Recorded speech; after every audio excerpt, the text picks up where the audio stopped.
আওয়ামী লীগ এবং তার অঙ্গ সংগঠন এবং ভাতৃপ্রতিম সংগঠনগুলোর কার্যক্রম নিষিদ্ধ করেছে।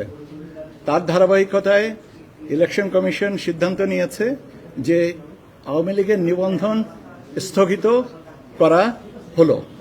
সেই অনুযায়ী আমরা আজকে গেজেট নোটিফিকেশনটা জারি করেছি। আপনারা গেজেটের কপিটা বিজি প্রেস থেকে পেয়ে যাবেন। আপনাদেরকে ধন্যবাদ।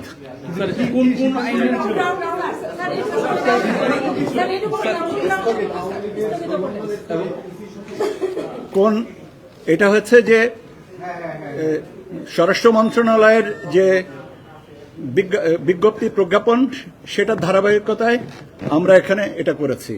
ধন্যবাদ।